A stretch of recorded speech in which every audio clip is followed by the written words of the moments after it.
উচ্ছেদের ওপর অন্তর্বর্তী স্থগিতাদেশ কলকাতা হাইকোর্টের। হাওড়া স্টেশন সংলগ্ন বঙ্কিম রোডে হকার উচ্ছেদের উপরে অন্তর্বর্তী স্থগিতাদেশ জুন মাসের শেষ সপ্তাহ পর্যন্ত বহাল।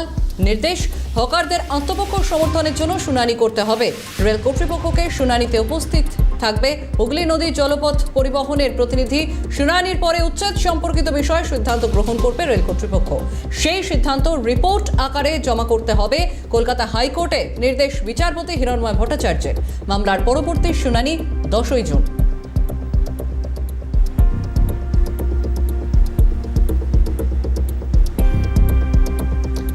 এবং এই ফুটপাত দখল করে এই যে অবৈধভাবে গড়ে ওঠা যে হকার, তাদেরকে নিয়ে কি বলেছেন মন্ত্রী অগ্নিমিত্র পাল, শুনবো। মাননীয় মুখ্যমন্ত্রী আমাদের এখনো প্রাইজ করেননি, বিষয়টি আমরা ভেবে দেখছি।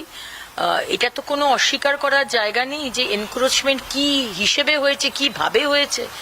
এবং তাতে দেখুন, সাধারণ মানুষ, আপনি আমি সাধারণ মানুষ, আমাদের চলতে ফিরতে ঘুরতে ফুটপাত, পার্ক, সরকারি জায়গা সবকিছু দখল হয়ে গেছে। এবার এটা নিয়ে একটা ডিসিশন নেওয়া দরকার। কিন্তু আবার মাননীয় মুখ্যমন্ত্রী খুব স্ট্রিক্ট, আমাদের প্রথম দিনে উনি ইনস্ট্রাকশন দিয়েছেন যে কারুর পেটে লাথি না পড়ে, এটা কিন্তু আপনারা খেয়াল রাখবেন।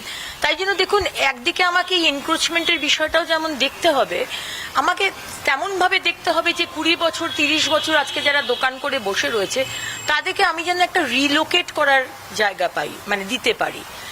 এই আমরা মানবিক আমরা বলি না, কিন্তু আমরা আসলে মানবিক।